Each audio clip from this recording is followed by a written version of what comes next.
E aí, pessoal, professor Wagner Moraes, para falar aqui sobre educação patrimonial dentro do meu projeto Roteiro de Aula, beleza? Vou tentar ser bem sucinto, passar esse vídeo de uma forma bem tranquila. E aí, o que eu peço para você? Dá um stop, lê o texto para você entender melhor, porque senão eu vou ficar aqui num texto muito extenso, num vídeo muito extenso, e o objetivo não é esse. Então, eu vou dar aqui uma síntese do que seria esse tema e aí eu peço você para dar o stop aí para poder entender aquilo que eu estou falando, que é baseado, né, na ciência, baseado nos textos acadêmicos, naquilo que é pesquisado nas universidades, né, e também no IPHAN, que é o Instituto de Patrimônio Histórico e Cultural do Brasil, beleza? Muito bem, então a educação patrimonial, Leandro Magalhães traz aqui a ideia de preservação, né? E assim, para haver preservação tem que haver interação com o espaço, entendeu? A apropriação do espaço. E também existe guerra de relatos e interpretações, coisa que a gente percebe muito lá no grupo, né? Nos grupos aí de história do Facebook e tal, principalmente daqueles dentro do grupo dos bairros, da história dos bairros, entre aquilo que se pesquisa e aquilo que a população conhece pela memória, pelas suas histórias, né? Que também é bastante importante, ok? Então, mas o detalhe importante desse texto é a questão da preservação, e para haver preservação tem que haver essa interação da comunidade com o seu patrimônio, beleza? Muito bem. E aí eu trago aqui a noção de patrimônio, né? A noção popular. Então, patrimônio é o quê? Patrimônio são os seus bens, os bens da sua família, a herança que uma pessoa recebe. Então, essa é a visão mais popular de patrimônio, né? E a palavra patrimônio vem lá do latim, que é pater, né? Chefe, né? O dono, aquele que tem o poder, que tem poder sobre algum bem, né? Então, é um nome em latim. E patrimônio histórico, o que é patrimônio histórico? Existe uma visão tradicional que patrimônio histórico é aquilo que está nos museus, as coleções, ou aqueles prédios, né, antigos que são preservados, né, o famoso patrimônio de pedra e cal, e vocês vão entender mais para frente do que eu estou falando. Essa ideia de patrimônio de pedra e cal, né, que são a preservação dos bens materiais, das estruturas dos prédios. Né? O IPHAN ele tem a sua base, na sua construção lá em 37, na era Vargas, que já tinha essa preocupação de preservar a história, os bens históricos do Brasil. Então é criado esse instituto lá em 37, né, com o nome IPHAN, ok? E aí o que vai acontecer? Na Constituição de 88, né, ou seja, nas constituições que vieram posterior a 34, vieram essa noção também de patrimônio, e atualmente a visão de patrimônio ela é muito maior do que aquela ideia de pedra e cal, de preservação somente de prédios, né? Somente daquilo que é construído, só o material. Então, tá vendo aí várias formas de patrimônio do Brasil, o modo de criar, as formas de expressão, as criações científicas, tudo é patrimônio, porque não é somente o patrimônio histórico, né? E sim um patrimônio cultural. Por isso, patrimônio histórico-cultural. E esses bens não são apenas pedra e cal, não é só bens materiais, mas também o patrimônio imaterial. O que é o patrimônio imaterial? É uma feira tradicional, uma festa tradicional, um modo de fazer alguma coisa. Isso vem dentro de patrimônio imaterial, que também faz parte da luta pela preservação, que está contemplado aí na Constituição de 88, né? Aquilo que eu venho falando, por exemplo, de algum bairro tem alguma coisa tradicional que deveria ser tombada pelo Instituto ou o IPHAN, que é o nacional, ou o do Rio, né? Que é o Instituto Patrimônio da Humanidade, né? No Rio de Janeiro. Então, nós temos o Instituto Municipal de Defesa do Patrimônio, beleza? Então, bom, e educação patrimonial, ela vem com a Maria Hortas, que ela é do IPHAN, era professora e ela trabalhava no IPHAN, ela escreve um livro falando de educação patrimonial. Então, é um processo permanente e sistemático, né? Centrado no patrimônio. Então, é uma educação em que o aluno, o cidadão, ele trabalha diretamente com as evidências, né? Então, são experiências, e aí esse processo de conhecimento faz com que a pessoa passe a valorizar, ele se apropria e passa também a entender que aquilo é seu patrimônio e que aquilo deve ser defendido, ok? Muito bem. E aí vem o Centro de Educação do IPHAN, então ele traz, né, a ideia de patrimônio, que é um processo educativo, formal ou não formal. Formal é aquilo que está dentro da escola, que é feito dentro da escola. Não formal é aquela educação popular, né, feita ou por ONGs, que de certa forma é formal, mas feito por institutos que não estão ligados ao governo, até mesmo as tradições familiares são educação não formal. Então, formal, não formal, o foco da educação patrimonial é a valorização do patrimônio cultural, valorizar e preservar. E para isso é necessário a participação efetiva da comunidade. Então, essa é a importância que eu trago da ideia do projeto que eu estou trazendo ali para o bairro de Inhaúma, que é o roteiro de Inhaúma. Ele é focado em educação patrimonial, ok? Muito bem. E aí, outra visão, né, de um outro autor, aí, o Arroyo, ele fala que educar a criança e adolescente para respeitar e proteger o patrimônio da cidade. Okay? E também eu trago uma visão da geografia, porque as pessoas ficam muito ligadas na questão da história, que é patrimônio histórico e cultural, mas eu trago um conceito de paisagem da geografia. Existe uma visão de paisagem, que é uma paisagem cultural. Paisagem é um contexto de geografia, que ela está em constante transformação.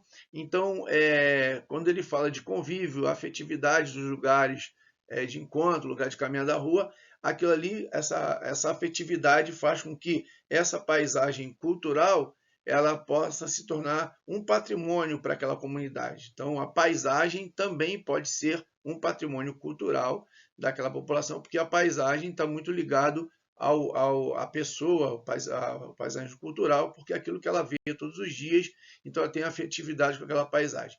Então, mudar aquela paisagem afetaria aquela população, aquela sociedade. Então, preservar aquela paisagem é muito importante, ok? Muito bem. E a questão da memória, a memória também é outro tema que é bem debatido aqui, porque a memória não é história, né? A memória ela pode ser individual, né? Uma pessoa que lembra, ou coletiva, uma comunidade que lembra daquilo que aconteceu. A memória ela é muito importante na construção da história, ela é muito importante na defesa do patrimônio, mas ela não é história. A memória ela às vezes é falha, a memória vive, ela tem lembranças que com o tempo vão sendo esquecidas, umas ficam e outras não. Ela não é a história é aquilo que se faz, tem que ter pesquisa e fontes, e ela é escrita, mas a memória ela caminha junto com a história, porque você também se utiliza da memória como fonte de história.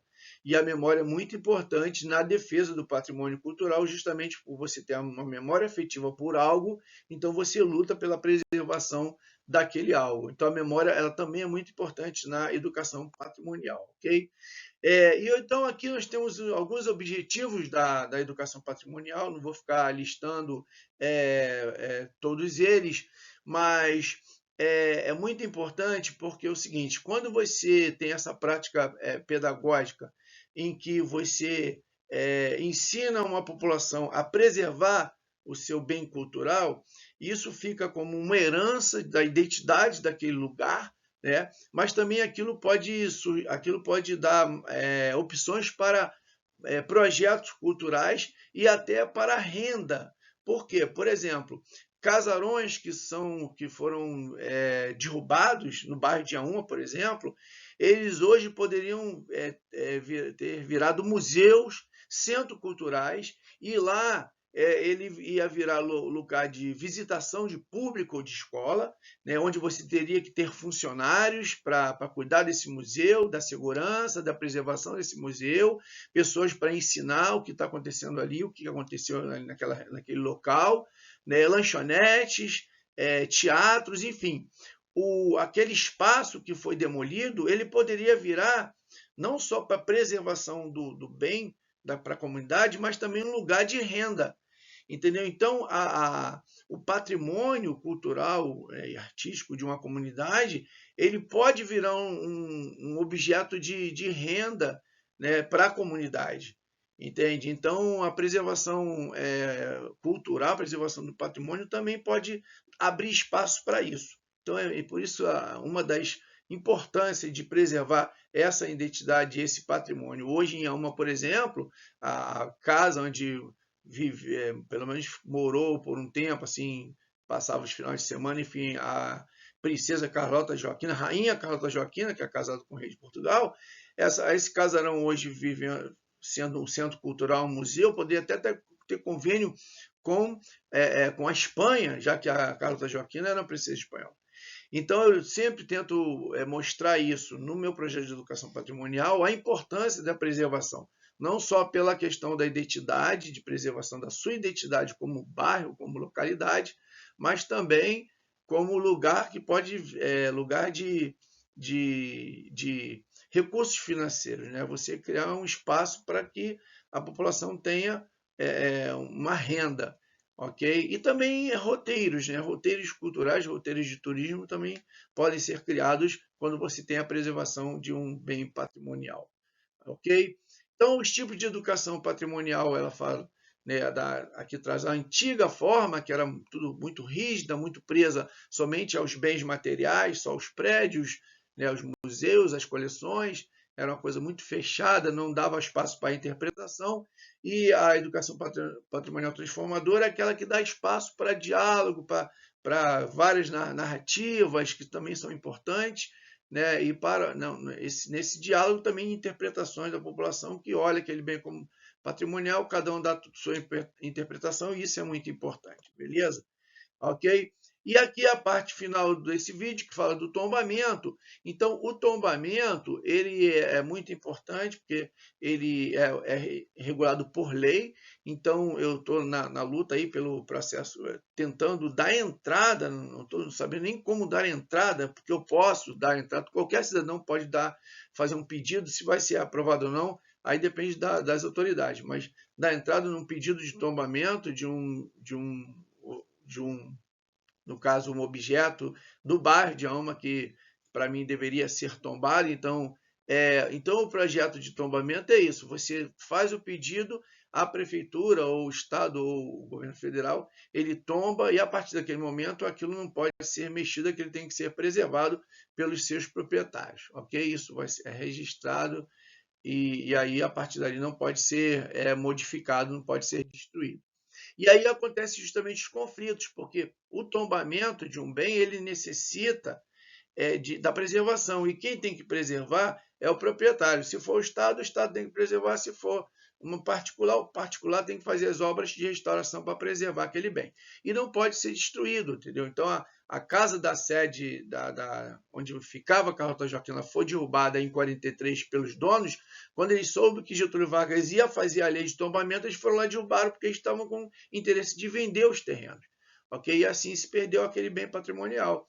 Então, existe essa luta, né, do tombamento, porque você, a partir do momento que está protegido, você não pode modificar aquilo. Entende? Então, os interesses econômicos ali de vender, de construir um prédio, esbarra no tombamento, nessas disputas. Okay? E tem outras também, a questão do esquecimento, né, porque as pessoas, aquilo que é tombado como bem cultural imaterial tem que ser preservado, e muitas vezes as pessoas acham que aquilo deve ser esquecido.